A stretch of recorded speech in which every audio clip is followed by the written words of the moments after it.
the ugliness which is in this studio. Yeah, well, enough's enough. I mean, I'm just going to tolerate it. It's coming up on 7 minutes now, till The experience from people who really care about quality, freshness, selection, and service is part of the experience you'll find right here in Collins. The experience. Come and see for yourself. King Collins, the experience. You won't find it anywhere else. It's almost time for the big game in New Orleans, and that means it's time to tackle your party catering needs. So go to any of the 46 King Cullen locations throughout Long Island and Staten Island and let the deli counter help make your selection, including Boar's Head premium quality products. From meat and cheese platters, fruit and vegetable platters, shrimp platters, fresh-made salads, taco salads, pastas, hot wings, meatballs, and heroes in every size. They've got it all. It's all part of King Cullen Catering, and you won't find it anywhere else. King Cullen, the experience. You won't find it anywhere else. In life, there are all kinds of love. There's premature love. Look, I know I just met you. That's 800-876-6461. On Acela Express, the big things are obvious. The big new engine, the wide seats, the spacious cafe car. But we'd like you to also notice one of the little things. Right next to the window, inches above the floor, you'll find a power plug. There's one for every seat on the train. So power up your cell phone for the calls that make every minute on Acela Express billable. Or plug in your laptop, pop in a DVD, and sit back with a non-billable drink. Everything on Acela Express has been designed to help you travel on business, satisfaction guaranteed. From the Amtrak Guest Rewards Program, which earns you points on every trip, to the large conference tables, right down to the plug. There are two sides to every round trip on Acela Express. The tools to work and the comfort to relax. Now Acela Express offers 9 weekday departures from New York to Boston and 13 weekday departures to Washington. Call your travel agent or 1-877-GO-ACELA or take the fastest route to a ticket at www.amtrak.com. Schedules are subject to change. What does peace of mind sound like? Actually, peace of mind sounds like this. It's the Culligan Man, because we're... Goes Jerry Lee Lewis here, I believe.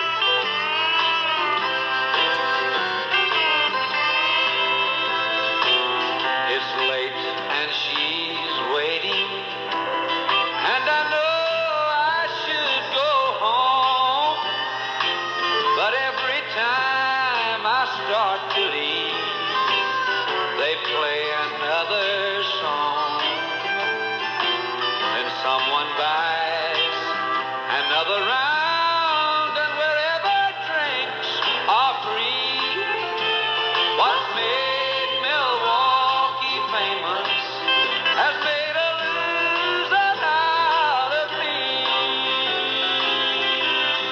Imus in the morning. A lot of football fans are expecting a blowout this weekend. You can... Glioma or lung cancer. Call Whites and Luxembourg at 1-888-411-LAWS to learn about your rights. I'm Lori McNichol for the New York Lottery Fan Highway Patrol. Hey, you never know who's a moron. You're a moron. No. 9 minutes till the hour. I heard the Amnesty program. You had a lawyer trying to pronounce anything. It's the funniest really, thing he's ever heard. Well, it's like, Really? do it in 4 seconds. Well, no, but I mean, I mean- it's a total gerbil brain. Well, I mean, you get your time cut in half. You want to get the spot in. You Get out. Here's Sid Rosenberg. Have a nice weekend. Here's Sid Rosenberg. What a jackal. This is Go our horseback crossfire. riding. God almighty. Sid, you suck today, too, by the way. Hey, not me. He can't even get his headphones on. I've been spectacular. What's the problem with you, Sid? Broken. What's broken? Phones are broken now. He asked Lori to borrow her set, and she wouldn't give it to him. Good. She said no and walked out. Everybody hates each other. Oh, man. They only hate him. Lori wouldn't loan you her headphones? She was going to put them away, but I got to borrow them now. Well, I got to make my prediction for the Super Bowl before why I don't you leave. get a set of headphones? I did, but it broke. You see, what happened was Yeah. somebody else borrowed them, I guess, and broke them. Right. I'm feeling the love. Sabotage. Yeah. But what do you mean I sucked today? You sucked all week. You laughed a lot today the first couple of times. I did? Yeah, when I said about Colin with when he comes on with a salutation, everybody starts to laugh in the newsroom. We got a couple of That chuckles was out of funny, it. yeah. All right, we'll give you that one. You know, I'm trying to stay out of the fray a little bit this week. Oh. As I told you, my new philosophy is let everybody around each other kill each other, and then I'm starting to look better and better every day. Like a cockroach. See what I'm saying?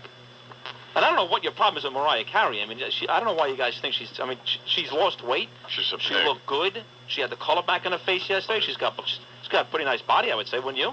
No. Well, she needed to lose weight. Yeah, I mean, she was a moose. Yeah, I know. I agree with Can't that. keep up with every current picture of Mariah Carey. Why don't you guys think she's good looking now? I just don't get it. I don't know. I mean, it's like you think Pamela Anderson is hot. Pamela Anderson? Yeah. She's sculpted. She's what? Sculpted, almost like the Yeah, by a doctor. Lord. She's The a ceiling. phony, filthy skank. Well, just Yeah. just do me one favor, please. We've been over this a couple times. Just give me one woman. Just give me one woman who you guys find attractive. One woman, please. Just one. One. Just give me one. I'm looking for one woman. One. Come on, Charles. One. No, man. Cindy Crawford. Connie McCord. Yeah. Besides Deidre and Good one. Connie. Besides that, give me one woman. That's the woman. Give me one woman. There's got to be one woman out there you guys think's attractive outside your beautiful wives. One. Give me one. Please, just one. I don't know. Oh my Because she's up here and everybody else is You way down here. Wow, Charles. So, That's pathetic. That is really is absolutely pathetic. I mean, give me a break. Give me a break. See your scores later. Oh, come on, Charles. let's see. I hope my wife's not Okay. listening. Give me one. Come on. Just one. Mary Madeline. Lori Doe, Frederica Whitfield.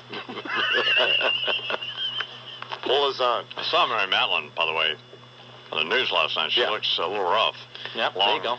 Some long hours there in the office. Yeah, she has been. Well, you know, we saw whatever. She goes early and loses her car late. Looks like she's been hanging out with Chrissy. I got the next one. That's funny. And Chrissy can afford to do it because she's 12 years old. Mary's, All right, man. Time to make my Super Bowl prediction. Write this one down. This will be the winner. We've all been waiting for this. I know you have been. Let me get on the edge of my seat. You ready? Here we go. Yeah. All right. Write it down. Okay. Sid Rosenberg says the final score will be the St. Louis Rams 35, and Charles, your New England Patriots with all their cosmic force, 17.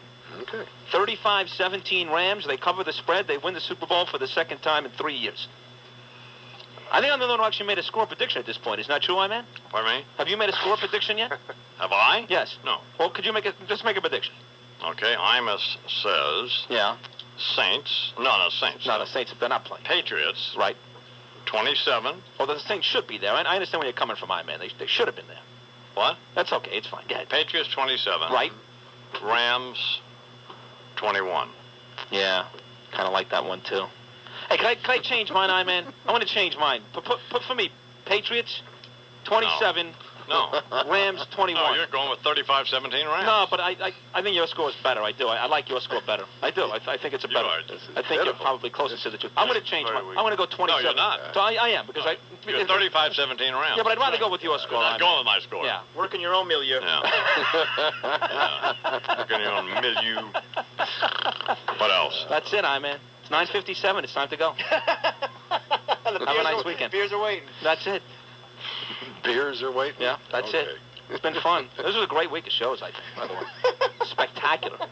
Highlight. Big time, seriously. Great show today, too. You did a great job. Beginning to see what happened at NEW. Really. The question is on everyone's lips. They're asking it in every city. For the Imus in the Morning program, weekdays from 5:30 until 10. Happy urge, time to splurge. Buy more, save more. JCPenney. It's the JCPenney Buy More, Save More sale. The more you buy, the more you save on our entire stock of regular priced apparel, accessories, and footwear. Spend up to $50, save 25%. Spend $50 to $150, save 30%. Get the door. It's Domino's. Sports Radio 66 WFAN, 5 after 10 on a football Friday, or so we hope. Mac and Sid on the fan. I'm Jody McDonald along with my partner Sid Rosenberg. Hello, Sydney. Hi, how are you? Okay, but I'm not juiced. You're I not want to be juiced? juiced. What do you mean? Well, you're not juiced. Yeah, it's Friday before the Super Bowl. You'd start counting down hours if you wanted to. About 54 till kickoff, 56 till kickoff, whatever the math is. And I'm just not into it. Yeah, I know what you're saying. You know, it's these... One-party political system. The polls, by which that previous administration lived and died, contain the narrative. President Bush, a 97% favorable rating in the conduct of the war on terrorism. President Bush, an 86% favorable rating in matters domestic. President Bush and the Republican Party even pulling ahead of the Democratic Party regarding who is better able to manage the economy. In short, failing our last frantic, desperate, grasping, transparent attempt to smear some Enron on the White House, we are dead. Chairman Greenspan's interest rate cuts are taking hold. Unemployment figures are in decline.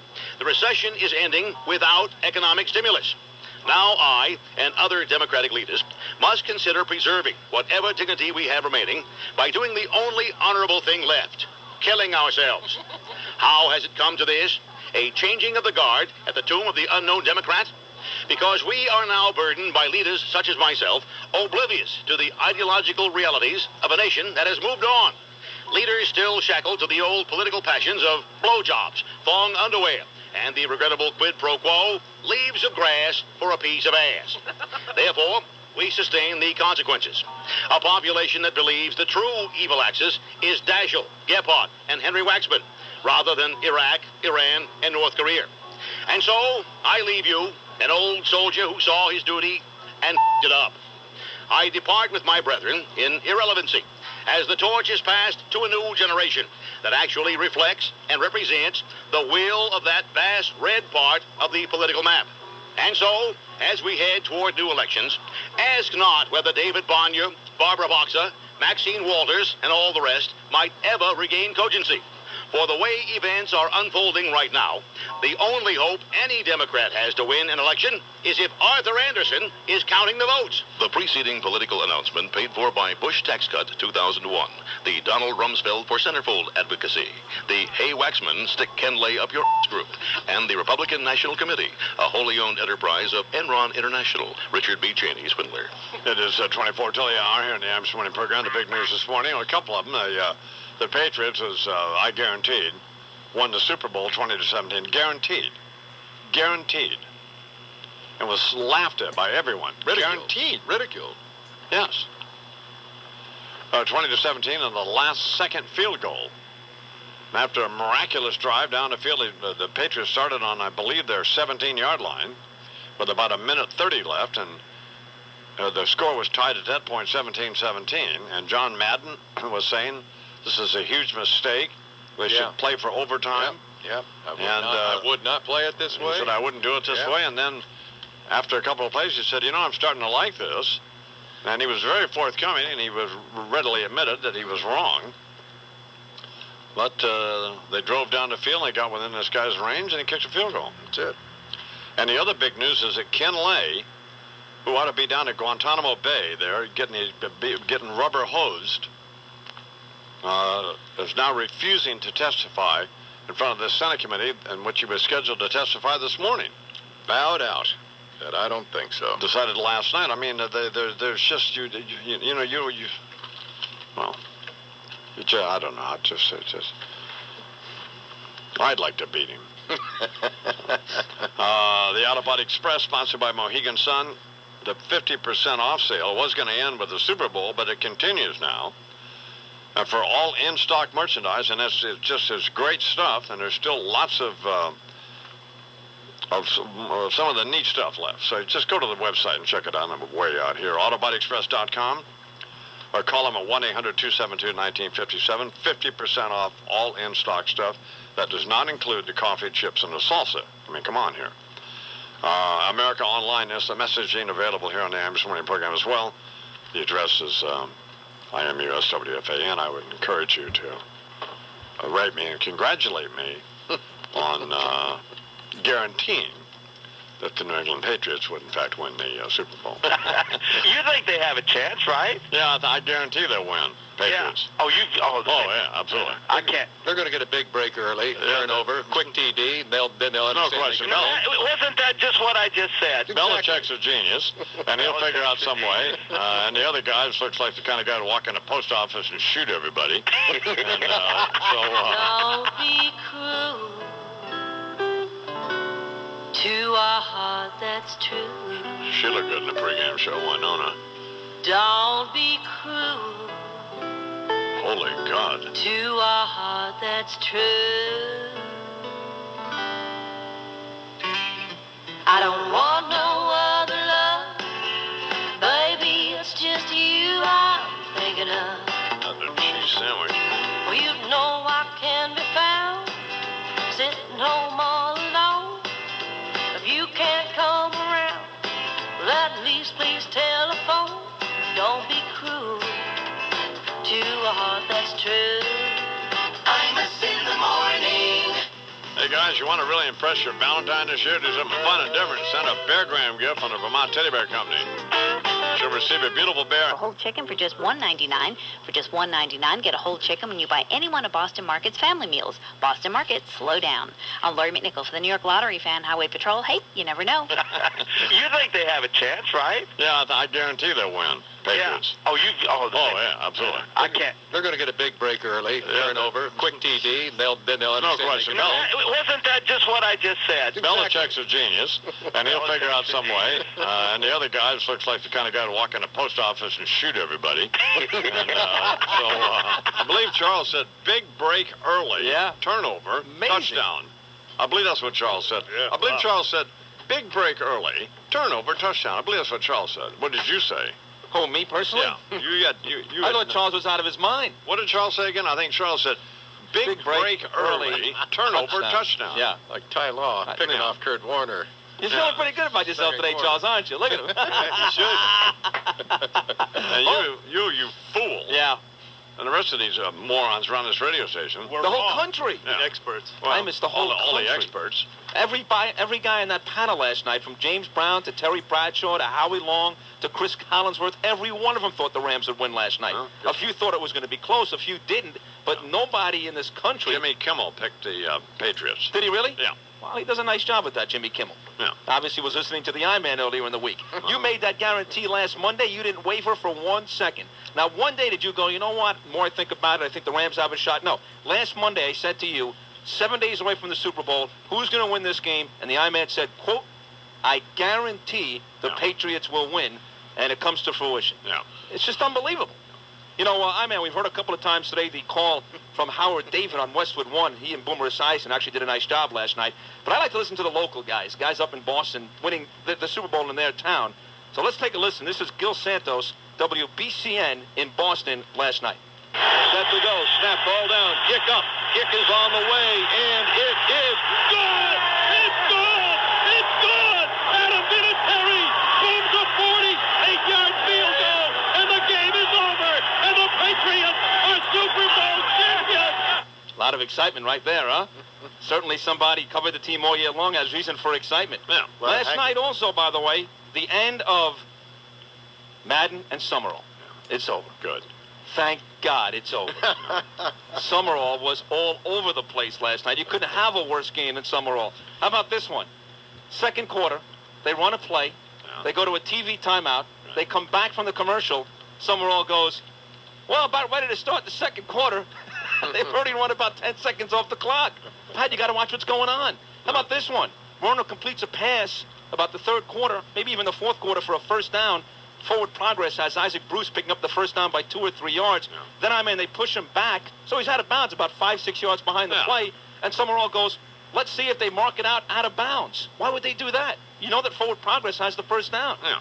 Ugly effort for Summerall. But yeah, he seemed confused. He was awful. He seemed confused from the introduction. He couldn't get the very beginning of the show. He was fumbling all over himself. Yeah, he was. But John Madden's a class act. He was nervous, and he wasn't nervous. He covered about 35 Super Bowls. It wasn't like his first game, I don't know. Madden had a classy way to say goodbye, though. Here it is, John Madden on his friend, Pat Summerall. You're to be treasured by all of us forever because you are the spirit of the National Football League. You are what the NFL is all about, what pro football is all about, and more important, what a man is all about, and what a gentleman is all about. Take it easy. Are you kidding me? What was that? Give a guy a graceful send-off. You're a gentleman. You're kicking an old guy when he's down on the way out. What are you talking about? That was sappier than Tom Cruise and Jerry Maguire was less sappier than that. That was ridiculous. That's fine. You're a man. You're what a man is all about. You're a jackass. Let's see what kind of career you end up with. You know, you really are just... You're a guy who steals shirts from we don't know who. Yeah, right. I mean, you're a deadbeat dirtbag. Well, listen, I don't deny that, but with all that said, you still have to admit that that's kind of pathetic the way Summerall went out last night. It was an awful job. And I kept They go back to JB and Howie and all of them. And then, then they go to Ron Pitts, who's known the guy for 20 minutes. I'm thinking, Ron Pitts, yeah, you gave me a break. I remember you gave me my break, about 7 weeks ago. And I want to thank you very much. You've been like a father to me. And I'm thinking, like a father to the guy that doesn't know you. He threw it to you on the sidelines, you moron. How's he your father? Who was Ron Pitts? Who was Ron Pitts down there? Honest to God, he'd have Ron Pitts playing. So the guys, if you caught the ball on the sidelines, somewhere else, got to get in uniform. He's going to catch the ball. 5-yard gain by Pitts. Oh, he's not playing. Also, by the way, Saturday you can't do that. Summerall. And I'm coming up on that here in a few years, and it's just you notice you can't. You just got to get up and get out. Coming up on what? On leaving. You're leaving soon? Well, no, not now, but 5 or 6 years, it's over. 5 or 6 years, it's over for the Yes, you go to the ranch, you say that's enough. Oh God, no! You don't do the big. Got to get out before you drink. As you'll notice, I've been in New York 30 years. We've never had a 10-year celebration, a 20-year celebration, a 30. I celebrated 30 years. What's it? 30 years? 30 years last December. No, I didn't even mention it. Yeah. But there's none of that. Why not, though? I don't get it. What's the point? It doesn't impact. People want to turn the radio on in the morning, right? And they want to hear some yucks or want to hear you some ugliness. Some ugliness. Sure. They don't care about 30 years. There's a small, very tiny segment of the audience, like who's my Sal Soletto? Sal might care. Sal's been my friend, and he's and a fan. He's like the Rupert Pumpkin deal. Yeah, sure. He's a very nice guy, lovely guy, and I actually like Sal. And he would note 30 years. Yes, but other than that, we don't want to talk about it. I disagree. I keep track of how long I've been sober. That's about the only thing. 14 years. I keep track of how long you've been sober. Whatever it is. How long is it? 87 to 14 years. It'll be 50. What will it be? Going on 15 years. Going on 15, which is enough, by the way. That's very good. I've demonstrated. Yes. That I can go without a drink. Which is an amazing thing. So what would be wrong? Celebrate your prediction. So what would be wrong with having a drink? Anybody can go 15 years and not drink. Certainly. You don't want to do that, Clearly, you can have one. Maybe you do. You didn't pick the game right on Sunday, so why don't you just tie one on tonight and see what happens? What do you say? Let's just go out and... Yeah, go over there and shoot a couple of anarchists. Run them down. I said run them down, Brad, damn it. That's not a bad idea. Shake things up a bit. Also, more good news. Pat Riley came to town. Yes. With the Miami Heat and defeated the New York Knicks. Looks like 94-83. My Lakers won again. Yes, your Lakers are well on their way to their third straight championship. Beat the Dallas Mavericks yesterday. But getting back to Pat Riley and the Heat, they got such a bad start this year, the Heat. They were 2-14 at one point. Remember that. And now the Knicks, they had that terrible losing streak. Then they won 4 in a row, but now they've lost 2 in a row. Right. And look at you. You couldn't be happier that Pat Riley comes to New York and beats the Knickerbockers. Right. You're right. Yesterday was a perfect day for you.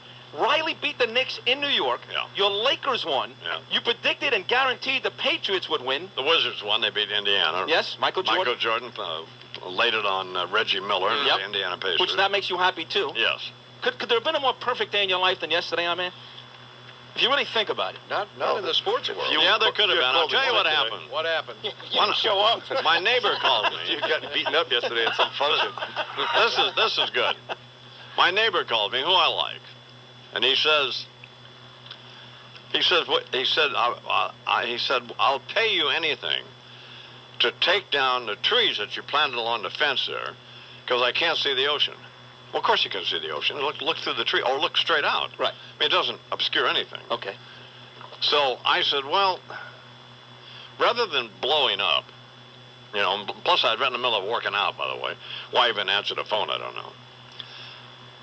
Rather than blowing up, which is what I should have done, I said, well, why don't you talk to Mrs. Imus about it, knowing... Oh, dear. First of all, I didn't plant the trees there anyway. She did. She had them planted there. So on the other side of the guy's property, they've got bushes that are 10 feet high that go all the way down to the water that you can't see anything. So why he doesn't say something to them and look that way? Don't look this way. Right. So I'm going to get my Hasselblad out, or maybe that Fuji wide angle. I think I'll use that 617 Fuji wide angle. Go out and take a picture of the ocean for him and say, here it is. Hang this in your, and look at this. I'm not taking the trees down. Now, not only I'm so pissed off now that I got to thinking about it. Not only, I can't wait to get a hold of John Geiger today, who's a landscape guy. I'm going to plant so many trees there that bastard will think it's a rainforest. I mean, it'll be so ecologically balanced on that property that owls will be living there. Sound like you just wanted to call the I-Man to say well, hello. I mean, you know, the world's coming down around our ankles, and I mean, there's a nice guy, and it's not like that. It's not like it's a dense line of trees, and they don't even go all the way down to the water. Right. I mean, and the people on the left, they've got you can't see anything. Which is I wouldn't think in a million years of saying anything to them. No, of course not. You know, I only hope that one day I wake up and I worry about how many trees are blocking my waterfront view. You know, that's what I can. Don't you? I mean, that's what I was thinking. I only hope that's the case with me. That's what I want. I had never actually even thought about it. At my Connecticut estate, overlooking Long Island. He's sitting there worried about whether he can see the water or not. He can see plenty of water. He's never there anyway. Oh man. Wouldn't you figure he had something else to worry about? Sure. Well, yeah. What can I tell you? Hey, it's nice to be wealthy living in Connecticut in America. That's all I can say. I'm going to plant so many effing trees there. Man, I'm going to, you have no idea. I mean, I'm serious. I will plant trees there now. In fact, get Geiger on the phone now. Right. Go back in the Rolodex or whatever we have now. And get Geiger on the phone. I want to discuss trees and density of trees. Well, you know a lot about trees, don't you? Well, Fred knows all about them. Yeah. What will be most arboreally blocking? Yeah. Man, I mean, I'll be out there with a post hole digger this weekend. 4 minutes till the hour. Imus in the morning. Shut up. My name is Eric Burgess. Phenomenal, and I'm not a big U2 fan. But Bono was great. I thought the halftime was excellent. Yeah, the way excellent. they did with the screen, with great. the names, I thought that was all very well I thought done. McCartney was good before the game. Was good. He was good with Bradshaw. Oh, you know, that's why Bradshaw's good. See, Bradshaw goes on there and he makes fun of himself. Yeah, he has laughs. You see how he's got a lot of personality. That's why I like Bradshaw's bad after the game on the field. Interviewing. He shouldn't be doing that. But he's great in that sort of setting as well as McCartney. He's a goofball. And he's a goofball. And you got to think about McCartney. McCartney is a guy, he's not stuffy at all. I mean, here's a guy who's a Beatle. I mean, he's a legend. He's also... Calling Joe Torre and hanging out with Terry Bradshaw. He's like a billionaire. He's a huge rock icon. And he acts like a regular guy. Yeah, good point. He just seems to be like a normal guy. Mike, I loved what Bradshaw and McCartney did at halftime. I think that's the greatness of Bradshaw. Because he's awesome U2 was at halftime yesterday. Gee, they actually sang without lip syncing. The only act. Only one. All day. And I think maybe it was I haven't heard anyone talk about it. I thought it was a little. I had a little uncomfortable feeling when, you know how they had that big, tall, skinny banner behind the band and they had all the names of the victims of the World Trade Center thing on there? And the planes and the Pentagon. Right, they had all the names. And when they decided it was over, the big, tall, skinny banner, which resembled the Trade Center, just went straight down with all the names still on the banner. I know. And I felt a little funny about that. I'm like, couldn't they have lifted it instead of instead of had it come crumbling down once again? Because that's what it looked like. It was a and on that same note. But I don't know if it bothered anybody else, but it kind of bothered me. It kind of bothered me. It's a good show. I don't have time for that. Special report with Britt Hume. I like, on the news hour with Lara, Gwen Eiffel does a very nice job filling in. Margaret Warner's very good. Old Terry, what's his name's? Terry Smith. Still on the air? He's good. Terrence Smith is great. Ray Suarez. He's good. Yep. The old babe they have out in San Francisco, what's her name? Elizabeth Farnsworth. Elizabeth Farnsworth. Ann Taylor Fleming. I don't know. Ann Taylor Fleming, it's awful. I didn't know who you were referring to. She's awful. Didn't know who you were referring to. She should be executed. Ann Taylor Fleming should be executed. Yes. Guantanamo Bay, Trevor. Yeah, she should be sent to Guantanamo Bay and beat with a rubber hose. Well, not beat, but... Executed is not good. Beat is not good. Just go straight to execution. Just politically incorrect. In other words, make it quick. Yeah, she's you want to blindfold her, not awful. That type of thing. Well, we don't want to smack the woman. We just want to kill her. Put the bat away. Oh, gosh. The electrodes up. You're talking about somebody good. God, I remember. I will always remember when Nicole Simpson and Ron Goldman hadn't been dead for 4 minutes. Oh, I remember that. Remember that? Yeah. And she apparently lives in that neighborhood, Ann Taylor Fleming. Yeah. And her take on it was not any remorse. I'm sure she felt some remorse for what happened, obviously, but her deal was she tried to, and she wanted to make herself part of the stories, as they all did, you know. And she couldn't wait to tell us about how she had observed Nicole out jogging. I forget it was nauseating. Oh, God. It's a quarter after the hour. The following is a paid political announcement. Here, speaking on behalf of the Commonwealth of Massachusetts, the Honorable Edward Moore Kennedy. I'm telling you, we're dead. It's like somebody had driven the entire Democratic Party off a bridge or something. I gotta have a drink. Can somebody get me a drink over here? Hello? What do I gotta do to get a drink? Squeeze it myself? Look, Senator, you're on the air. I'm what? Oh, yes. Just revising a matter regarding a subsidy established for the adult beverage industry or something like that. Yes, well, hello. This is Ted Kennedy. I appear before you with heavy heart today in my capacity as senior spokesman of the late Democratic Party. You heard me correctly. I did say the late Democratic Party. My friends, my colleagues, it is time for the charade to end. We must face head-on a new and immutable truth. The sea change that began with the election of Bill Clinton is complete. On or about September 11th, 2001, America became a one-party political system. The polls, by which that previous administration lived and died, contain the narrative. President Bush, a 97% favorable rating in the conduct of the war on terrorism. President Bush, an 86% favorable rating in matters domestic. President Bush and the Republican Party even pulling ahead of the Democratic Party regarding who is better able to manage the economy. In short, failing our last frantic, desperate, grasping, transparent attempt to smear some Enron on the White House, we are dead. Chairman Greenspan's interest rate cuts are taking hold. Unemployment figures are in decline. The recession is ending without economic stimulus. Now I and other Democratic leaders must consider preserving whatever dignity we have remaining by doing the only honorable thing left, killing ourselves. How has it come to this? A changing of the guard at the tomb of the unknown Democrat? Because we are now burdened by leaders such as myself, oblivious to the ideological realities of a nation that has moved on. Leaders still shackled to the old political passions of blowjobs, thong underwear, and the regrettable quid pro quo, leaves of grass for a piece of ass. Therefore, we sustain the consequences. A population that believes the true evil axis is Daschle, Gephardt, and Henry Waxman, rather than Iraq, Iran, and North Korea.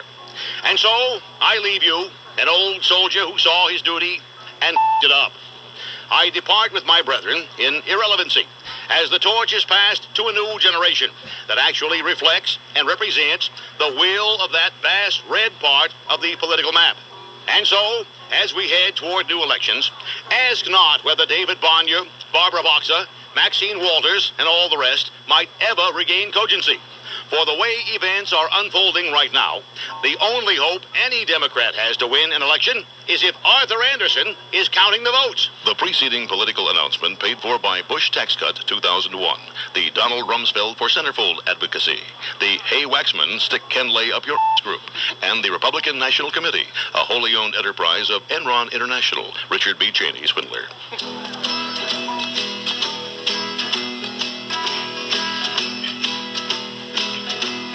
10 years ago, on a cold, dark night, there was someone killed neath the town hall light. There were few at the scene, but they all agreed that the slayer who ran looked a lot like Imus in the morning. Good morning, Mr. Higgins. Your 11 o'clock appointment report. That's our scum report. How are you? And we weren't really able to successfully make anything out of your the situation between you and Lori, were we? Not really. Yeah. But a valiant try. Pardon me? Good try, Yeah. try, egging it on there. But I don't know, Lori doesn't seem to be interested in. Except I don't think. I mean, there is a genuine dislike there, right? Or Absolutely. The differences are irreconcilable at this point. Right. You sure you're not talking about your marriage there, Bernard? No, I'm not talking about my marriage. But perhaps if Christy showed up at Lori's wedding wearing a burqa, she could sort of fit right in and... All right. She is marrying that shoe bomber, you know. That's right. Whip it off and cause some mayhem. His name is Joe. But then why would we want to do that? That would be a good idea, wouldn't it? Well, someone's got to take me as their date because I'm not invited. Well, how about old Ted? Well, he's not invited. Ted was invited. Yeah. What's going on in Scumwood? Well, a published report in the Globe this morning, I-Man, says there might be some trouble in paradise for old Connie Chung and Maury Povich. Great. You know, since she landed that job at CNN, she's apparently, insiders say that she's not happy over what Maury's doing to her image. But, what has Maury done to her image? Well, you know, he's had these transvestites on, and he's seen kissing some of them, and pretty if you're a trailer park trash or freak, you're welcome on the show. And it's like she's married to a pimp, basically. You know, she's worried about her hard-hitting journalist. He still has a talk show? Yeah. Oh, it's disgusting, too. It's the worst of the worst. It is? Yes, it's terrible. It's just exploiting human misery to the umpteenth degree, and kids sitting home watching it. He should be put to sleep. He should be down in Guantanamo Bay, this guy. Really? Yeah. So by association, I guess she feels Is it like... worse than Ricky Lake? Yes. Yeah, I believe so. Yeah, it is, yeah. It's worse than Ricky Lake? It's horrible. He puts on, doesn't he have people who are, unfortunate mishaps of nature a lot, that sort of thing? Oh, not only, yeah, but the lowest of the white trash and the black trash, garbage, crap, brothers and sisters sleeping with each other. Drag queens. Yeah. Headless torso. And then he pretends like he's helping them out, he's hugging them. Yeah. It is disgusting exploitation to the max. It's a sideshow. Really? Yeah. And that's her hubby. When is it on?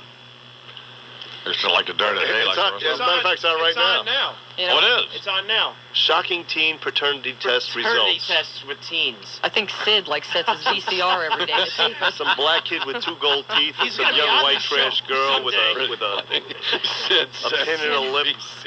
He evidently, Connie blew up after a recent episode on Drag Queens. Maury, kissed one afterwards. And so the published report says that she, blew up, and was definitely not happy about it. Why would he kiss a drag queen? Well, who knows? Maybe she's not giving it Why up. don't you tell us? But, Mr. Former Marine. He kissed her on the mouth, the drag queen on the mouth? I don't know about that. I don't know if there was any tongue action. But this is from the Globe, right, Christy? Yeah. The Boston Globe? Published report in the Globe. Not the Boston Globe. Not the Boston Not Globe. the Boston Globe, the Globe like the rag. the Globe. But you gotta Yeah. go where the we Globe. can to find the scum stuff of Hollywood. Well, the Boston Globe would be like the New York Times. Right. It's owned by the New York Times. What's this doing? Hard-hitting, in-depth investigation. 29 after the all right, thanks, Christy. Yeah. Congressman J.D. Hayworth's coming up. I am the god of hellfire, and I bring you Imus in the morning. This is important, so please listen. Old Ozzy, who retired as the #1 Boston Terrier in the country. Right. And won at Westminster, won the Big Dog Show. Remember that, sure. Now they have a new dog. Who's this? Is the son of Ozzy? No, this is a little girl who's not related. Okay. This is still a puppy, right? Yeah, I think she's about 18 months old or something like that. This dog already. He's #1. #1 dog in the country. Yep. Already? #1 already. #1. Man, that's what Not Greta Van number 2. Susteren wants to be. On the cover of all these dog magazines. Here. That's her right there. Now that's Ozzy and Stanley. That's Ozzy's little boy. Now who's Stanley? Stanley is Ozzy's kid. How's Stanley doing? He's already got his championship, and he got his championship coming out of the puppy class, which never happens. He's already a champion. Got it last weekend. So where does he rank with Boston Terriers in the country? Well, he's just now beginning his show, career. Well, who's #1? Sonny, right there. Well, how's Sonny doing? Right there. How long's Sonny been around? She's been out. This is her first year. Okay, and Sonny's #1. She is #1. But this dog is Stanley's not #1. Stanley, What can they have 2 #1s? Right. Well, where would you rank Stanley? Do you think? Well, he just got his championship last weekend. You can't. So he's unranked then. Yeah, unranked. He hadn't even been out, as they call him, into what they call specialing, whatever that means. Connie knows about all this stuff. We're not talking to Connie. We're talking to you. Well, we want answers from you. He has not been in any shows except to get his championship. You have to become a champion before you can begin then your career of accumulating points to see how far you can go. And you make any money from this or no? No, please. You can't? No. You can spend some money, but you can't make any money. It's a hobby. Well, that's all. Pretty good, isn't it, Warner? Yeah, that's great. And Westminster, I think, is coming up next week, I believe. So Sonny will be probably shown at Westminster, I imagine. Sonny's number one. He ought to win there then. She should. Or she. Yeah.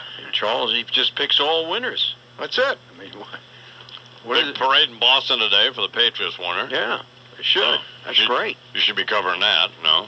Yeah, I'll be covering it from New York. Oh, okay. Yeah. What else going on in sports? Well, I'll tell you, first, this Imus in the Morning Sports Report brought to you by Keyspan Energy Delivery. Sure. Now, here's a great story. All right. What's with Georgia Tech?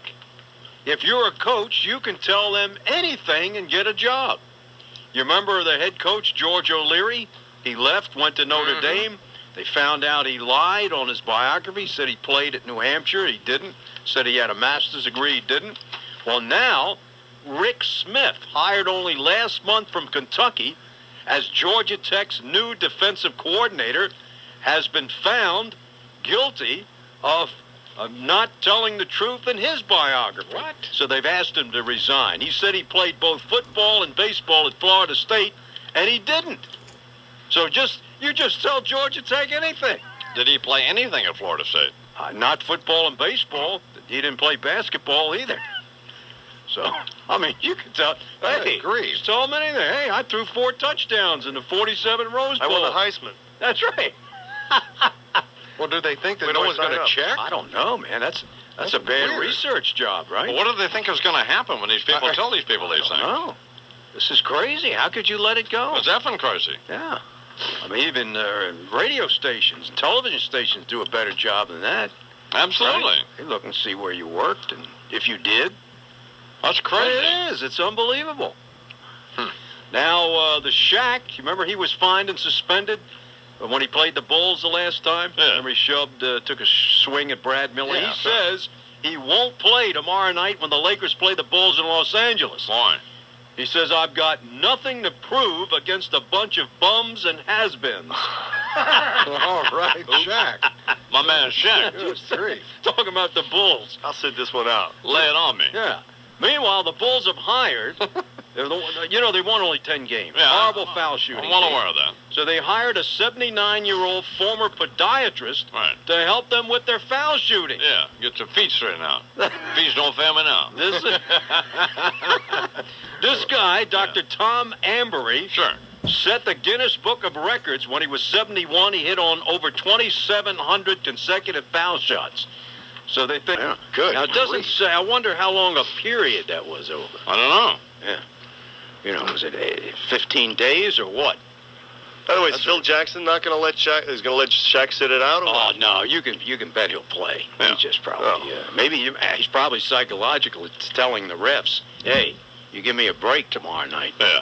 That's what he's doing. He's no That's what dummy. he's saying, yeah. Yeah. Send a message. Right. And finally, what's wrong with this Football Hall of Fame? Not only did they leave out Bill Parcells, now they want the uniform and helmet to display Giants defensive end Michael Strahan. The uniform and helmet he wore when he made the fake sack. Oh, man. I mean, what are they going to say? Here is the helmet and uniform of the fake sack. What is that? And Strahan Yeah. should not accept it. I mean, No. I have any respect for him. That's bogus. Yeah. He would have buried that helmet. No, that's it. I mean, he should say that I didn't earn that, and that's a chump deal. I'm not taking it. Exactly. And I'll try to get it next year. No, that's not good. Right. Imus in the morning. Can one Super Bowl 36, a dandy of a contest. The Patriots of New England becoming larger than mere football. Patriots, symbolic of a nation being tested. A fine exhibition. But perfection? I think not. Where did the flaws glare most egregiously? Not down there where young men met on the field of struggle, but rather here, right here, in the broadcast booth, where other young men would clash in a conflict of conceit. No, I refer not to Coach Madden's sentiment-sodden farewell to that walking temple of confusion, Pat Summerall. I refer to the despicable desecration of play-by-play etiquette that occurred on the radio side of our coverage experience, where one rule stands inviolate, ladies and gentlemen. The color commentator, the sideman, never, ever opens his big, fat, 6'4", 225-pound blonde trap when the headliner, the play-by-play man, is calling the action on the field. Never. It's an imperative carved in stone, bronzed, the 11th, if you will, of God's 10 commandments. And yet, Sunday evening, that decree crumbled. Boomer Esiason, born Norman J., walked all over play-by-play teammate Howard David like he was in a step aerobics class, as David skillfully, artfully wove the setup for the game's climactic concluding play. The penultimate moment of the final act, he would find himself picked off by a yellow-haired blabberbutt. Is it Adam Vinatieri or Scott Norwood? Placement down by Walter Vinatieri's field goal try for the win is good. It's good. It's good. And the New England Patriots have won Super Bowl 36. You heard it. Good, interjects broadband mouth, dead center in what was arguably the most important call ever of Mr. David's career.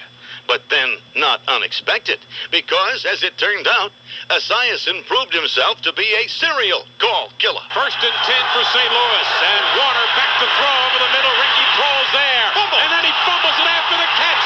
Gathered is in by Terrell Buckley. Buckley on the return. We got a flag down on the play, and so is Buckley at the St. Louis 40-yard line. Fumble erupted Esiason, again pinning his broadcast mate like a bug on a display plank. Right there. There should have been a replay of the celebrated Saigon curbside execution.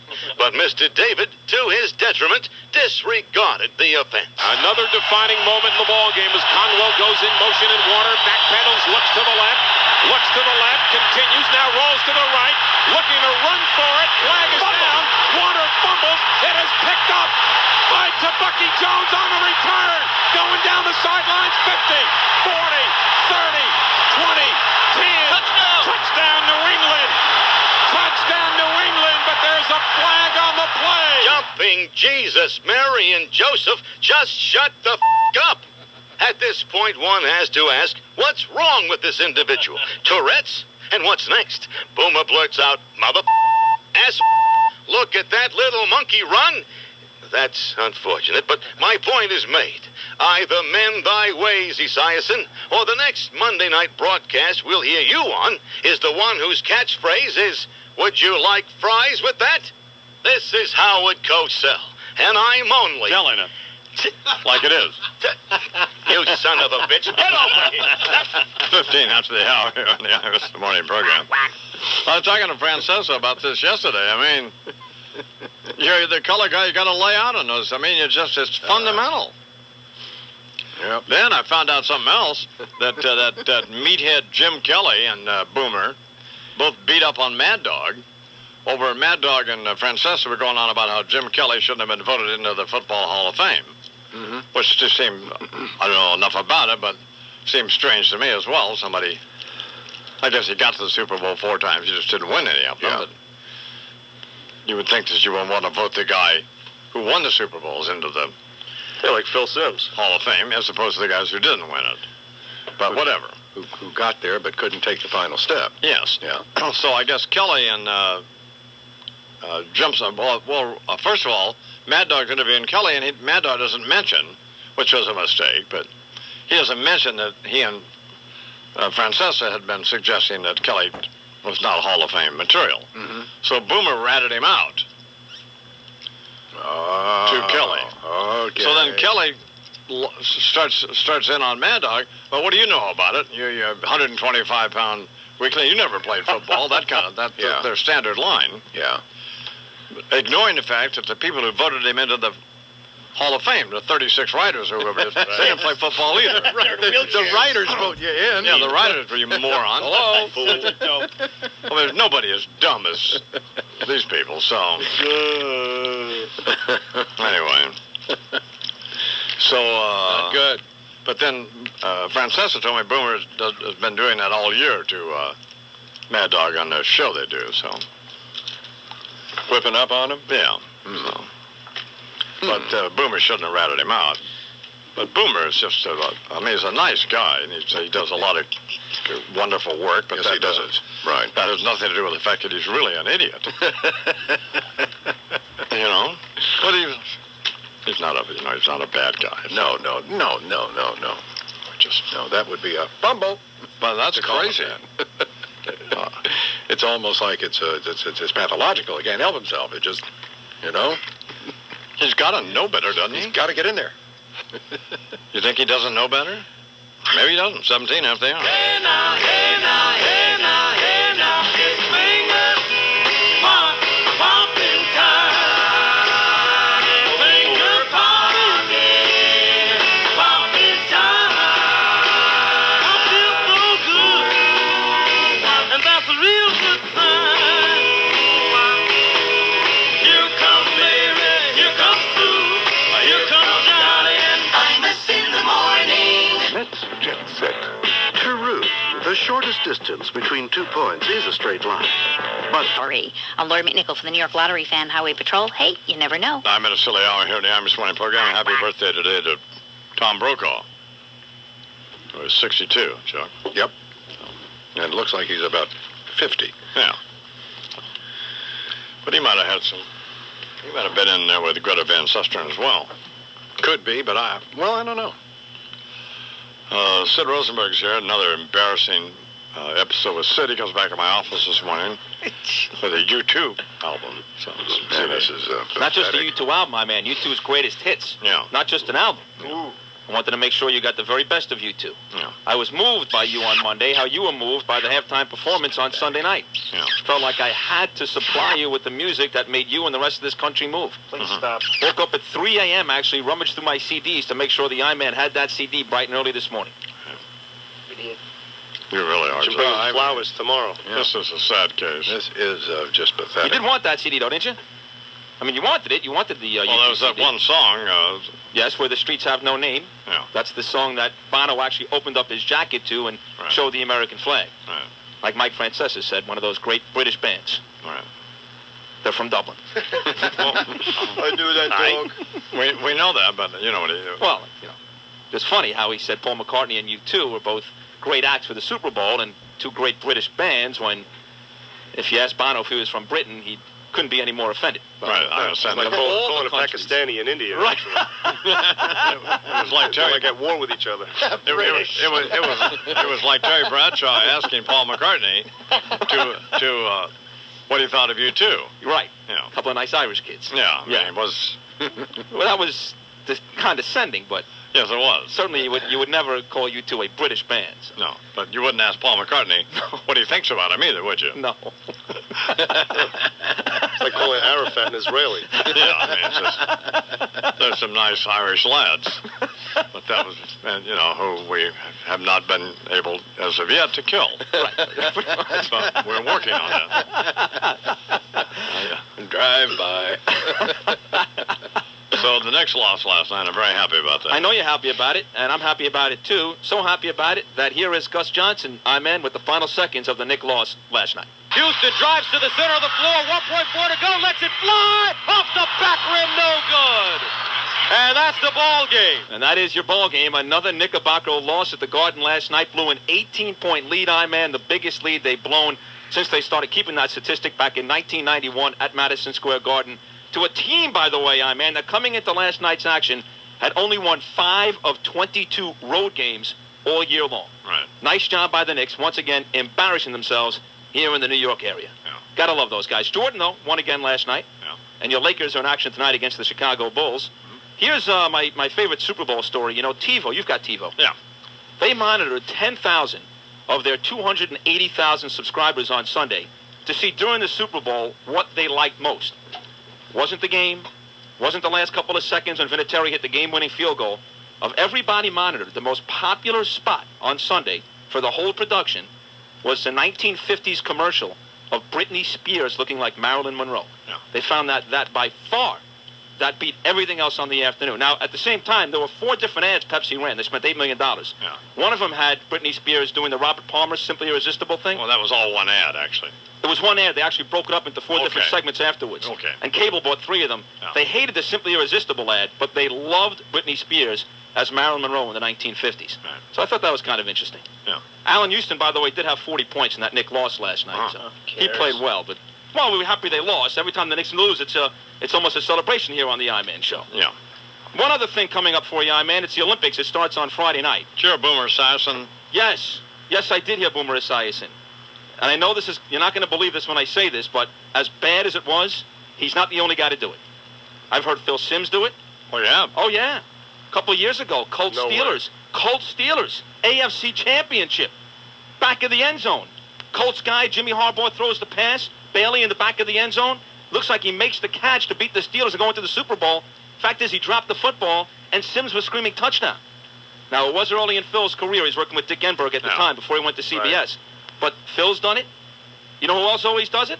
Is Billy Packer when he does college basketball with Jim Nance. Yeah. Does it all the time. Nance will go, and the shot is up, and you hear Packer go, good from 3. Can't do that type of stuff. Yeah. It was embarrassing by Boomer. I tell you what. And the more I heard, you had 3 or 4 clips. I mean, it didn't just happen once. No. I mean, if you do it once, it's okay. But when you do it 2, 3, 4 times in one broadcast, he's got to be reprimanded. No. The Super Bowl broadcast, no less. The big chance for Howard David to get a call that can go down as one of the great calls of all time. Yeah. And there's Boomer in the background. Fumble! Yeah, I mean, it's terrible. Touchdown! Yeah. Terrible. Oh, we added that, actually. You did, didn't you? You don't miss anything, Sid. First and 10 for St. Louis. And Warner back to throw over the middle. Ricky throws there. And then he fumbles it after the catch. Gathered it in by Terrell Buckley. Buckley on the return. We got a flag down on the play, and so is Buckley at the St. Louis 40-yard line. Imus in the morning. Road and Tracks editors wanted to take the Lincoln LM.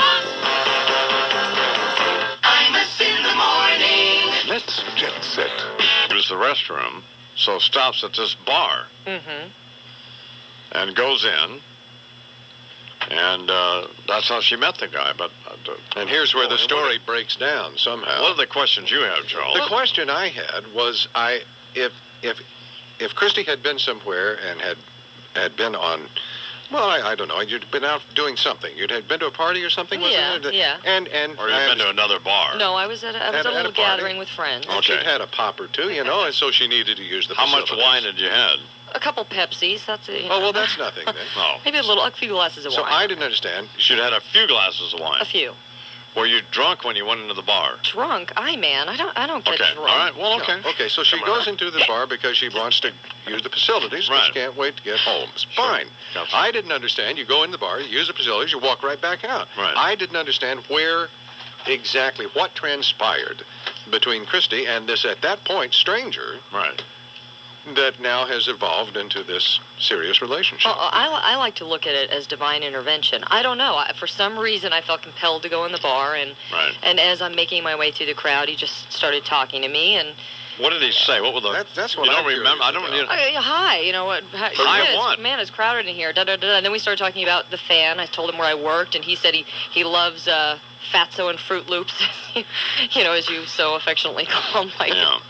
And the Mad Dog, he loves the fan, he likes the I-Man. So, in other words, you didn't walk straight to the ladies' room and then make a beeline to go straight back out. In other words, It was crowded, and as I'm walking through the crowd, he's very attractive. He looked at me. He started the conversation. Okay. And right.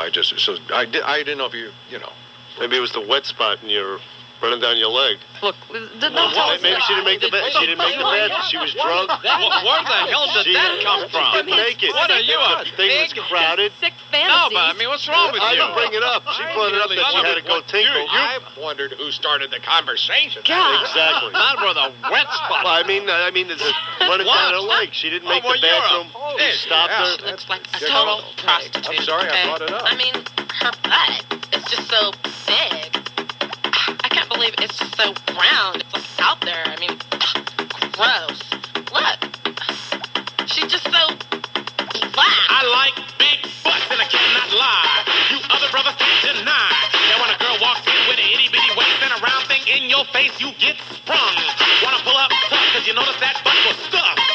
Deep in the jeans she's wearing, I'm hooked and I can't stop staring. Oh baby, I wanna get hooked up and take your picture cause I'm long and I'm strong and I'm down to get the friction on. So ladies, ladies, do you wanna roll my Mercedes? Turn around, stick it out. Even white boys got to shout. Imus in the morning. This is a healthcare media dark side. Andy? Back alleys, indeed. More like the weed-covered path to the septic tank clean-out. And I thought we were done with this subject. Well, driven by events, I was wrong. Dollar to a Donut says that you know what I'm getting ready to talk about. Right. Our very own Kenneth Lay of the Imus in the Morning radio program, Sidney the Perp Rosenberg. Sid, nice enough guy, would give you the shirt off his back. Correction, would give you your shirt off his back. But that's the surface. Dig beneath that gregarious, convivial Rosenberg cover, about a billionth of a centimeter, and you'll find Sid's true nature. Basically, what you'd get if Ken Lay had impregnated Charles Manson's mother. Now, you may or may not have heard the latest. Sid, either with his wife's direct participation or tacit endorsement, we haven't figured out which yet, but anyway, one way or the other, Sid sneaked into the movies the other night. You heard me right. Actually hid in a bathroom, peeking out at the lobby until the setup looked just right, then slunk into the crowd and blended his way into the theater, demonstrating, animal behaviorists might say, most, if not all, of the characteristics of a hyena. And once again, just like with the great shirt theft, Sid is not only unremorseful about his criminal behavior, he is utterly at ease with it. Absolutely convinced that you and I, and everybody else, conducts themselves similarly.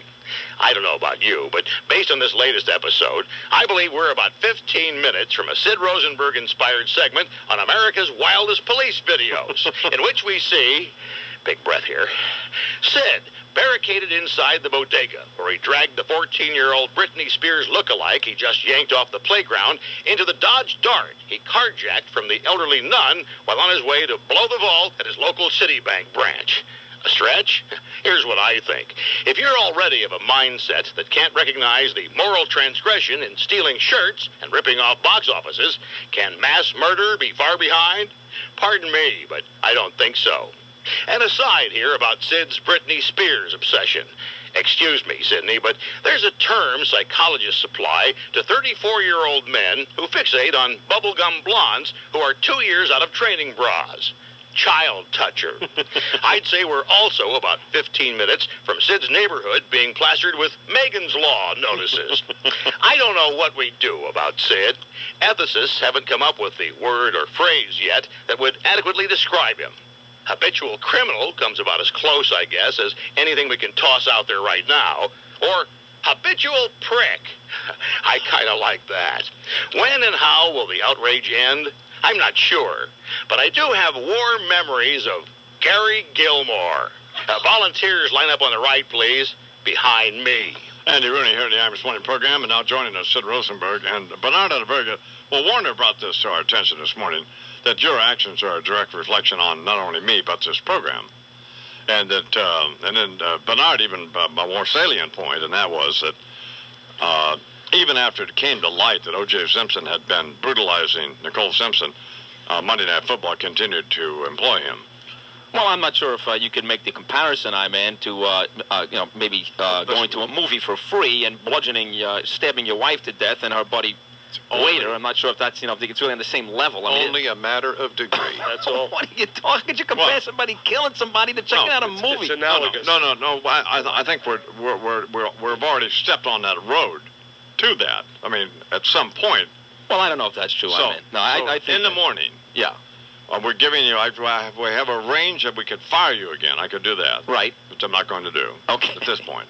At this point. Not yet. Suspension. I could suspend you. Right. I'm also not going to do. No. But you're going to get, just as Wyatt Imus gets, you're going to get a timeout. A timeout? Yes. And how exactly does that work, Well, now when Wyatt gets a timeout, we don't put him in a corner where he has to face the corner. He just gets a timeout and has to sit in a chair and be quiet for a few minutes and think about what he did. Okay. But that's not going to be the case with you. So we're going to put a microphone in a corner. Okay. In the morning. You're going to have to sit there. All right. Facing the corner. What? And do your sports reports tomorrow and think about what you have done. Absolutely. And think about how you're going to change your behavior so you can be a better reflection on not only me, but this program. Wait a second. I'm not sure I get this. How does this work now? I'm going to do sports tomorrow. I'm going to stare at that side of the You're wall. going to sit in this corner right over here. So I can't see you or Charles at any point. That's right. You're going to face away. And you guys going to throw chalk at me and stuff? And No. No? You're supposed to be reflective and contemplative. You're not going to go hang around in the newsroom either. But while I'm doing sports, how could I be reflective? How could I think about my transgressions if I'm actually talking sports at the same time? Well, you'll be sitting there the rest of the hour. I'm going to sit there for 4 hours and stare at the wall? Yes. Well, yes. This is go to the bathroom, stuff Take like your that. medicine. Yeah. No, Would you rather be dismissed? No, suspended? Of course not. No. Well, of course not. No, I think the I-Man is being very generous in this, correction. Tough love. Now, where did you get this shirt you have on this morning? This shirt? It says, what is it? It says The Drive Yeah. Sid. What does that mean? That was an old radio show I used to do out of South Florida, syndicated radio show. And this Portland, Maine was one of our markets, and they liked this, so they gave me this shirt when I went to do a remote up there a couple of years ago. Right. Yeah. Did both listeners show up? Yeah, actually, both did, Bernie. That's pretty funny. It's good stuff. Funny. Spectacular. Laugh right, I tell you. So that'll be what you'll be doing in the morning, Sid. Hello, Portland. So I'm going to sit there tomorrow and stare at the wall for 4 hours. Yeah. When you're doing your regularly What scheduled happens if I have to go to the bathroom? You can go to the bathroom. You can go to the bathroom. And now Sid Rosenberg for your entertainment. Can you do my taxes? Nice shirt, Sid. Welcome to Portland. So you're on the radio here? 11 after the hour, you're on the Imus Morning Program. Teen Angel, Teen Angel, Teen Angel. Imus in the morning. Can't get enough of CSI, TV's most watched drama? Then you gotta watch It occurred to me over a year ago, about a year ago, when Bush and Gore were contesting the election. Bush had Don Baker, whatever his name was, Jim Baker. He was representing him and in the Supreme Court. And what happens is it's a closed session, so the guy comes out and he's going to make a statement. She says, and we're going to that live. Well, they go to it live, and it looks like a Keystone Cop silent film. I mean, the tape starts running, and she goes, "That's right." Well, she says that was live on tape. Well, she might have been. I'm saying to myself, and you're a reporter, huh? Well, let's not pick on her. She may have been given. I'm not picking on her. She but probably was given. She was probably given information that wasn't accurate. Probably. But you know what? What I'm saying is this: is don't talk down to the audience. And Miss Banfield, there are certain people that are exploiting this situation, this situation for their own careers. And if I may say, most respectfully, don't do it. It's beneath you, darling, and it's very transparent. Okay, James. Take care of yourself, baby. Coming up at 18 after the hour here on the Imus in the Morning program, the Autobody Express, 50% off. 50% off. Everything in stock continues. Big sale. 1-800-272-1957. I'll wear those big boy sweatshirts every day. Yeah. Because they don't have logos on them. Stop. What's happening, baby? All right, listen, you're not going to believe this story, but I'm going to tell it anyway, and I'm going to tell you about a website that's got a picture of what happened. MSNBC, 2 days ago, has one of their regular guests on, Niger Innis, who is some Republican consultant of some sort. Right. Instead of putting his name up in the lower third of the screen as Niger Innis, honest to God, they put the name up as Nigger Innis. Nigger. Absolutely. Good Lord. No way. It not only went up once, they had it up through the entire. They put it up 3 times during the entire interview. You got to be kidding now. No. Here's the website. This is an actual picture of the screen. All right. Screen. It's jrshow.com, and just kind of like scroll down about the middle or lower portion of the screen, and you'll see a picture of it. It's just incredible. You got to figure there's 6 people in the control room during a show. How did nobody see it? And there, there's a new best-selling book out by Randall Kennedy, who is a Harvard Law School professor, entitled Nigger. That's the title of the book. Really? And it's a treatise on the racial epithet and its significance and what it's meant. Oh, there it is. You guys, I'm sure there's got to be an air check, a tape out there somewhere of this stuff. Well, we're getting it now, but I'm not totally surprised. Thanks for that important information, Mike. That's 21 after the hour. Here's Ruben from New Jersey. Good morning, Ruben. Hi, Imus. How are you? I'm all right. I was just wondering if there's any similarities. Britney Spears, 22 years old, Deidre, 17, Sid, 36, the Iman, 65. It's not 65, first of all. I'm sorry, sir. Fish face. I'm sorry. Die. It's 22. Run your car into a bridge above it at about 50,000 miles an hour. Good point, Ruben. Here's John from Long Island. This is a great question. Good morning, John, on line 3. Good morning, Imus. I was listening to Rosenberg before, and it occurs to me, if he's willing to steal access to a movie, does he have one of those illegal cable boxes? Does he think it's okay to steal cable as well? He's got to have one. He has got to have one. And he probably thinks that it's his right because cable is so expensive. Oh, absolutely. And how much you want to bet when he goes shopping, he eats a handful of grapes thinking that they're out there for the free fishing? All right, here's Christy Musumeci with our Hollywood Minute here on the Imus in the Morning Scum Report. What's going on out there in Hollywood? My man, old Jennifer Lopez, has apparently got major case of diva-itis. Oh. The former Bronx girl made big superstar who used to ride the Six apparently makes these huge demands when she makes an appearance. For example, white couches, white drapes, white candles, all these things have got to be in her dressing room, along with these flowers. It's white kind of lilies. old news, isn't it, Christy? Didn't we hear this some time ago? There's another big thing coming up here, Right. and she threw a tantrum on the set of her latest movie. Apparently, she handed her engagement ring over to a wardrobe assistant who lost it. And she closed down the set of the movie screening, whatever, the movie crew for 3 days. Everybody had to crawl on their hands and knees looking for this engagement ring. Right. Through an absolute tantrum, screaming and yelling, kind of like you do if someone says hi to you in a hallway, I resent that, Christy, sorry, you I'm moron. Why are you people looking at me? Did they ever find a ring? They never found the ring. So, Good. Chris Judd had to fork up, I guess, and get another one. Another $40. And speaking of Britney Spears, she's apparently considering going to college. Wondering where she's going to apply. Maybe BJ University. Wait a minute. We don't need that, Christy. Well, where do you think she's going to go? I mean, Harvard? I don't know. Going to major in how to cover up your roots without letting the bleach seep through your head? I would suggest Seton Hall, frankly. How about Bronx Community College? Yeah. You might stand out there. Minor in plastic surgery science? That will be fine, Christy. 24 after the hour here.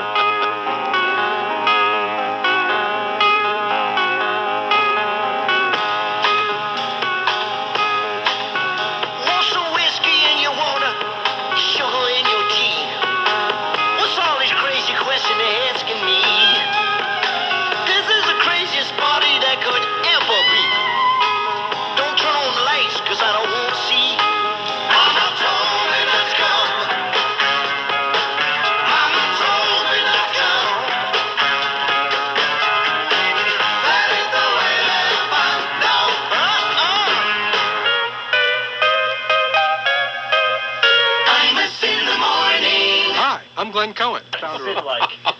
Hey, don't knock it till you try it.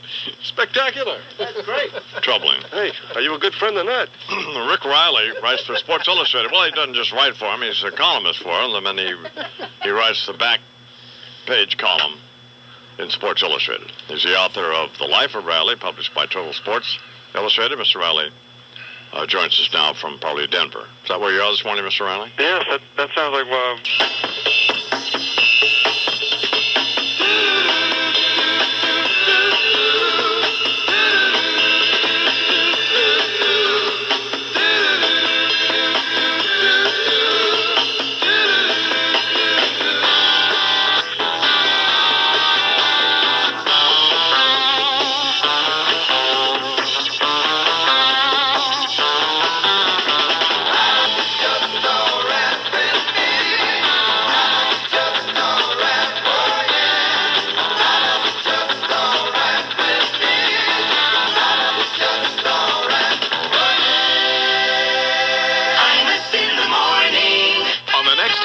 Is it or isn't Lori it? McNichol for the New York Lottery fan, Highway Patrol. Hey, you never know. 11 till the hour here in the Irish Morning Program. We're talking with Rick Riley from Sports Illustrated about, he brought up this Adam Vinatieri, whatever his name is, field goal kick, and comparing it to Scott Norwood, who kicked for the Buffalo Bills. And Warner had a good point, which was... Well, Norwood, the Bills were trailing 20-19, so Norwood's going for the win, but if he misses, the Bills lose. Vinatieri also kicking for the win, but if he misses, they don't lose. The game goes into overtime. Huge difference. When you're behind and you're kicking for the win, that's different than you're kicking whether you win or the game goes into overtime. Right. Big difference. Also, guy's a loser. No, I like Rick Riley. I think he's funny. But he also... Vinatieri. Pardon me? Vinatieri's a loser. There was no pressure. Anybody could have done that, right? No, not taking anything away from him. But that's what it sounds like. No. The other thing... And the other thing Riley said... Well, it's not like you're minimizing what Vinatieri did. I mean... No, I'm just making the differential between... Charles? Sounds like it's an important kick of his point to be made. No. Yeah. Now, it would have mattered if the Rams won in overtime. Yeah. Then Vinatieri looks bad. Yep. But for all we know, he would have kicked another one in overtime. Or the Patriots would have won anyway. Yeah. The bookies took a big hit, by the way. They did? The legal bookies, $71 million bet in Vegas at the Pollers. Right. And the odds, game time, were 6-1 against the Patriots. And also, as we know, 14 points. Yeah. So they took a beating. Right. Well, who cares, right? Nobody cares. This Imus of the Morning Sports Report brought to you by Keyspan Energy Delivery. Well, the talk about giving a team material to put up on their bulletin board. Earlier this week, you'll recall the Shack referred to the lowly Chicago Bulls as bums and has-beens. Well, last night at the Staples Center in Los Angeles, the bums and has-beens played perhaps their best game of the year and beat the champion Lakers 97-89. The Shack did not play because of bad feet and a big mouth. After the game, a disappointed Kobe, who had 38. It's just very upsetting. More upsetting than it is to lose to a San Antonio or Sacramento, per se. Yeah. But see, you can't, when it's a professional team, as bad as the Bulls are, you can't give incentive to another professional team. I guarantee you, every Bull went out there, as bad as they are, and said, we're going to show him. And they did. They did.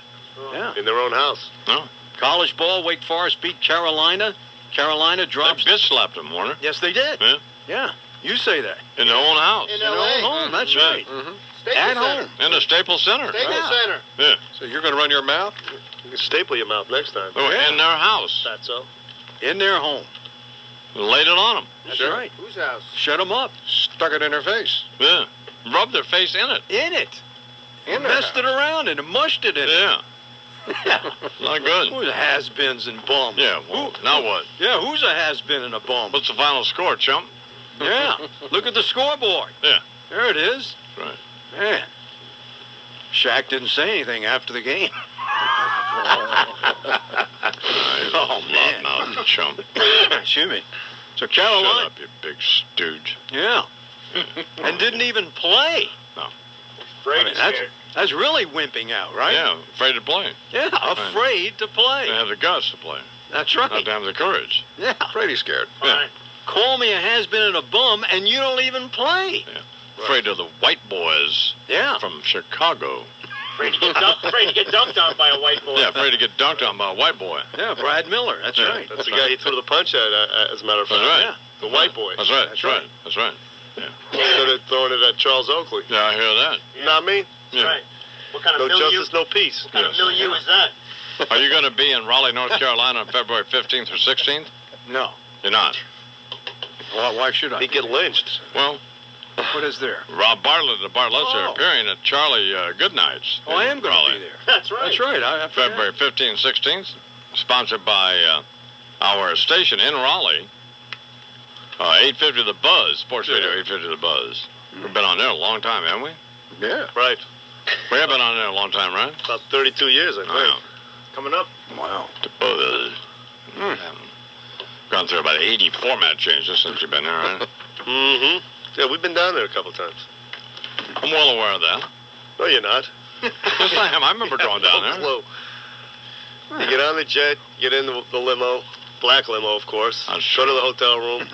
Well, what state is this? Watch C-SPAN and do the show and go home. Where were we today, Chuck? No, that is true. When we go places, I have no idea where we are. It doesn't make any difference. No.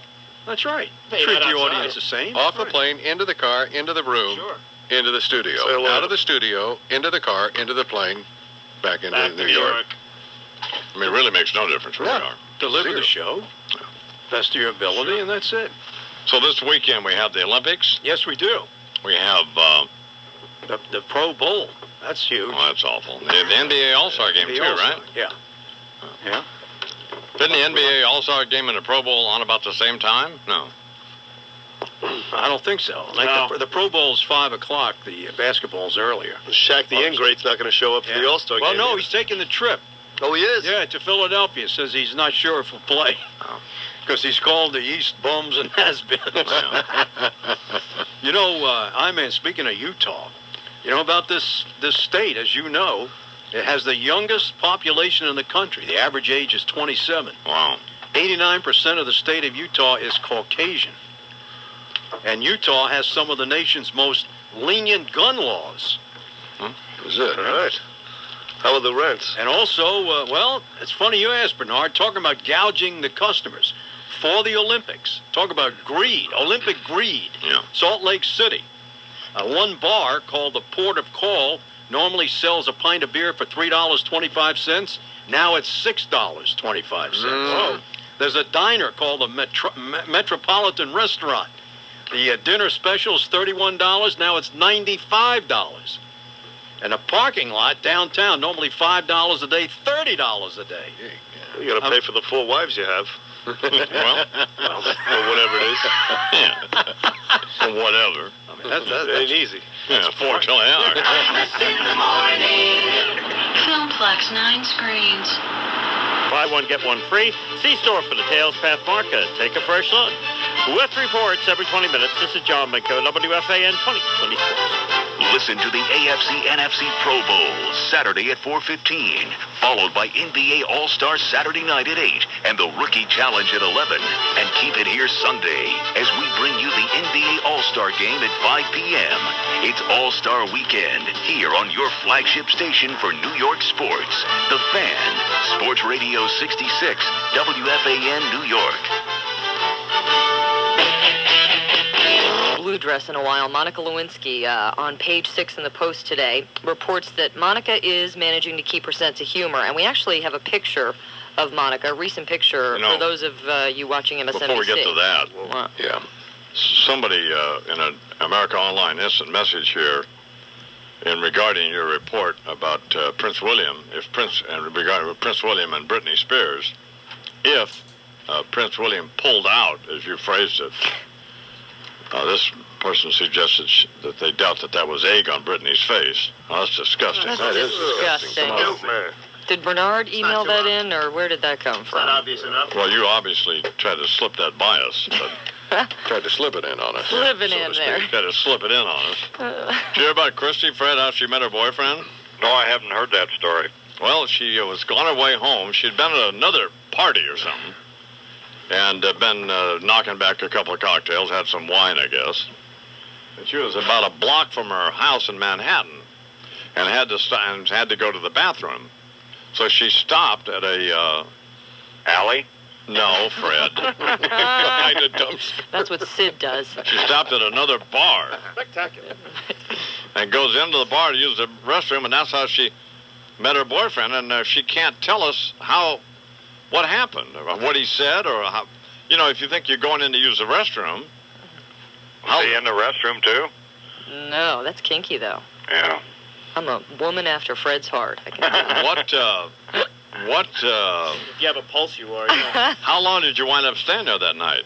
About 20 minutes. Well, that's it? 20 minutes, and then he called me a few days later. It took about 3 weeks before I went out with him, though. Well, you make it sound like you put up a big fight. Why did it take did. 3 weeks? You probably just said... I had other to get rid of the other guy, didn't you? Thank you, Fred. Exactly. Yeah, did you have to dump the other guy before she could go out with him? There you go. Did you have a current boyfriend when you met Ted? More than a few. I had a few people vying for my attention. Had to get rid of those bastards, before she could move on. That's right. Is Ted exclusive now? Yes. Okay. It's been almost 5 months. Ted is exclusive till somebody else comes along. The bigger So she has to go to another bar. So the bladder calls. No, just to take a dump. Oh, lovely. God, now why would we have to go there? I don't know. Just seemed appropriate. Yeah. So does taking Imus's gun and shooting you in the head. Do you have a Hollywood report? Did you do it? I do. I do have a really good What was the report. deal about Monica Lewinsky? Okay, let's see if we can put that picture back up again. For folks watching on MSNBC, we got a picture of Monica here.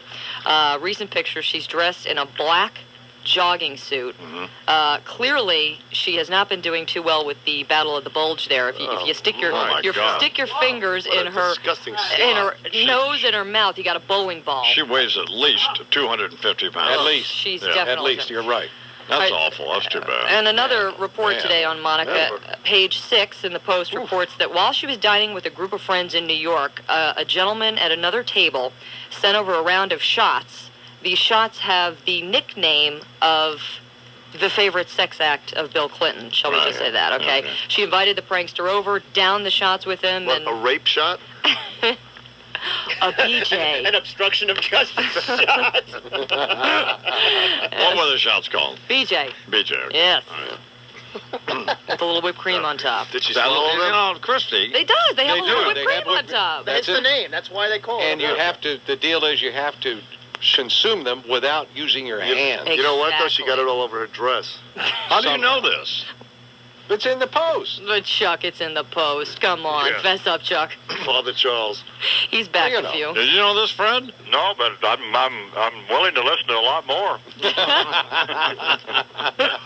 So anyway, what happened? So that was it. I mean, you wonder what else she downed these shots with the guy, and you wonder what else she downed with the guy. I don't know. I kind of feel sorry for her, don't you? A little bit. You do? Well, at this point, she's a pathetic case. Yeah. She really is. Maybe I don't feel sorry. I have some empathy for her. She's empathy. Absolutely. I think 250 is being generous, look, man. I'm looking at that. She is doing pretty well, though. She's got this purse line, designer purses. She made a mint off of her. That's true. Improprieties with the president, and she ain't missing any meals. No, she's not. Well, she's not missing any meals. Not missing meals. Fred, are you picking something this weekend, or we're not to that point yet? No, the Daytona 500 is not till the 17th. Of February. Yeah. So today's what about the 8th? Yeah. So I'll probably pick it next week. Who will you be picking in that, or who are you looking at now? I'm looking at Jeff Gordon. Again this year, he's going to be do well? I think so. I just think he's a phenomenal race driver. He's got a phenomenal crew and got a great car, Is Bill Elliott going to drive for Ray Evernham again this year? I'm not sure. I'm just starting to get into it. I pulled up their website and starting to get information, Shut up. Tapes. I want to be on top of the situation this year. He's starting his research. Yeah, I want to be on top of any rule changes or stuff like that. Are we going to have somebody on to help us with this stuff each week, Bernard? Absolutely. Who's that going to be? We'll start out with Darrell Waltrip. Okay. And work our way down to the shoeless guys or whatever. Well, some of the drivers? Exactly. And maybe Fred could get up to speed on what the hell's going on. No, I know the race is the 17th of February. Well, yeah, but I mean, we need to be able to count on you about who's going to drive for Ray Evernham. Are there any new drivers that we can look at? He's got tires. It's important about these various rule changes. Are they setting the cars up any different? We need to know this stuff. Well, I'll be on top of that situation, and here at the time I pick those races, I'll be on top of it. I'd like to go to one of the tracks again this year and do a broadcast from one of them. But that's a lot of fun. Where did we go? We went to Charlotte, right? Yeah. Correct. It's the Motor Speedway. Man, that was a lot of fun, wasn't it, Chuck? It was unbelievable. Never had been to one before. Why can't we set that up? It's fun when Charles tried to push you out in front of the cars. There were 30 minutes after. That was a good one, Charles. Is there anything else going on, Christy? Sure. What? Johnny Depp, interesting comment today in Russian Malloy in the Daily News. He has some advice for old Don Rummy Rumsfeld about how to conquer the Taliban. Apparently, Depp said, get this, that we should have tried saturating Afghanistan with liquid LSD to get everyone whacked out of their minds. They would have sent in the military dressed as Teletubbies, and Bin Laden would have been in 8-inch heels singing Those Boots Were Made for Walking. Sounds like Mr. Depp has been engaging in a little liquid LSD himself. Oh, man. Why couldn't Monica swallow him whole? Exactly. All right, Christy, thanks. Fred, I'll call you later. 10-4. I love you.